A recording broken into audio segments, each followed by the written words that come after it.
ये कहानी है एक माफिया डॉन की। एक ऐसे आदमी की जिसे लोग इज्जत से गॉडफादर कहते थे। लेकिन ये सिर्फ माफिया की कहानी नहीं, ये कहानी है परिवार की, वफादारी की और उस ताकत की जो खून से नहीं भरोसे से मिलती है। शुरुआत, शादी और सत्ता। साल 1945, न्यूयॉर्क। डॉन विटो कोरलियोन के घर जश्न का माहौल है। उसकी बेटी कोनी की शादी हो रही है। इधर सब लोग जश्न मना रहे हैं और उधर डॉन अपने ऑफिस में बैठे लोगों की फरियाद सुन रहा है। क्योंकि कोरलियन फैमिली का रिवाज है, शादी का दिन डॉन किसी को मना नहीं करता।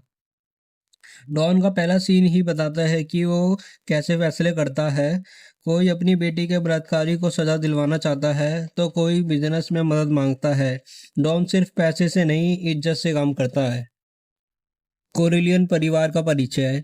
अब मिलिए डॉन के बेटों से। सोनी, गुस्सैल लेकिन दिल से वफादार। फ्रेडो, थोड़ा कमजोर लेकिन भावुक। और माइकल, सबसे छोटा बेटा, पढ़ा लिखा, आर्मी से लौटा हुआ और माफिया के धंधों से दूर। शादी में माइकल अपनी गर्लफ्रेंड के साथ आता है और कहता है, डेट इज माई फैमिली के, इट इज नॉट मी। मतलब यह मेरा परिवार है, मैं नहीं। लेकिन उसे क्या पता था कि एक दिन वही गॉडफादर बनेगा। ड्रग का ऑफर और मना करना। कुछ दिन बाद डॉन के पास आता है सोलो, जो एक ड्रग डीलर। वह चाहता है कि कोरिलियन फैमिली ड्रग के धंधे में उसका साथ दे। लेकिन डॉन साफ मना कर देता है, कहता है drug is a dirty business. वह अपनी ताकत, अपनी इज्जत सिर्फ शराब और जुए के धंधे से बनाना चाहता है। यहीं से शुरू होती है कोरिलियन फैमिली की मुसीबतें। सोलोजो को डॉन का मना करना मंजूर नहीं, और वो डॉन को मरवाने की कोशिश करता है। डॉन पर हमला और परिवार का टूटना। एक दिन डॉन जब फल खरीदने जाता है तभी कुछ लोग गोलियां चलाकर उसे जख्मी कर देते हैं। पूरे न्यूयॉर्क में खबर फैल जाती है, गॉडफादर को गोली लग गई। अब पूरा परिवार हिल जाता है। सोनी बदले के लिए तड़पता है। फेराडो सदमे में आ जाता है और माइकल, वो जो अब तक सबसे दूर था, अब पास आ जाता है क्योंकि अब बात परिवार की है। माइकल की पहली हत्या, गॉडफादर का बीज। सोलो, जो अब डॉन के बड़े बेटे, सोनी से बात करना चाहता है लेकिन माइकल खुद मिलने जाता है। डीलिंग टेबल पर बैठकर शांत रहता है, लेकिन जैसे ही मौका मिलता है वह बाथरूम से छिपा हथियार निकालता है और सोलोजो और उसके साथ बैठे पुलिस कैप्टन को गोली मार देता है। यहीं से माइकल की मासूमियत खत्म होती है और एक नए गॉडफादर की शुरुआत होती है। माइकल का सिसिली भाग जाना। अब न्यूयॉर्क में पुलिस और गैंगवार का माहौल है, इसीलिए माइकल को सिसिली भेज दिया जाता है छिपने के लिए। वहाँ वो थोड़े दिन के लिए चैन की जिंदगी जीता है, यहाँ तक कि शादी भी कर लेता है ओपोलिया नाम की लड़की से। लेकिन माफिया की दुनिया में चैन कब तक मिलता है।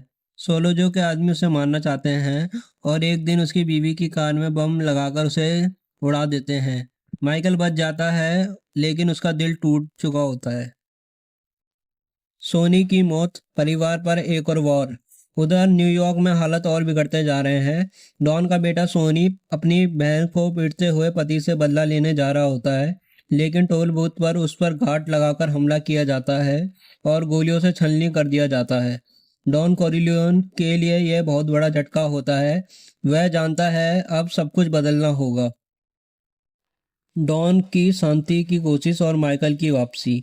डॉन अब माफिया परिवारों के बीच शांति का समझौता करता है क्योंकि उसे पता है दुश्मन बाहर नहीं, अंदर है। और तभी माइकल वापस न्यूयॉर्क आता है। डॉन अब माइकल को धीरे धीरे अपनी जगह सिखा रहा है।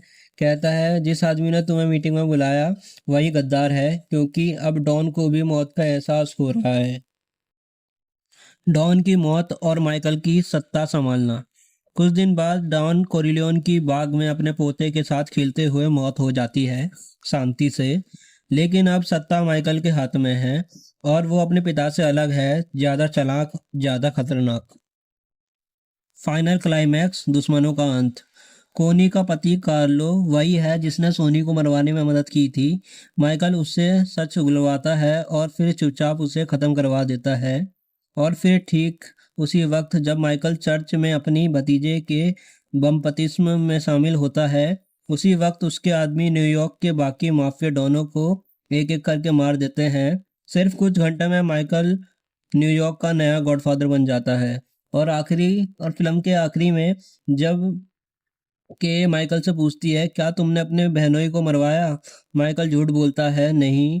और जैसे ही के कमरे से निकलती है, डॉन की पुरानी टीम माइकल को सिर झुकाकर डॉन कोरिलियोन कहते हैं और दरवाज़ा धीरे धीरे बंद हो जाता है।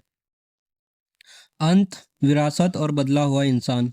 द गॉडफादर पार्ट 1 सिर्फ एक माफिया की कहानी नहीं है।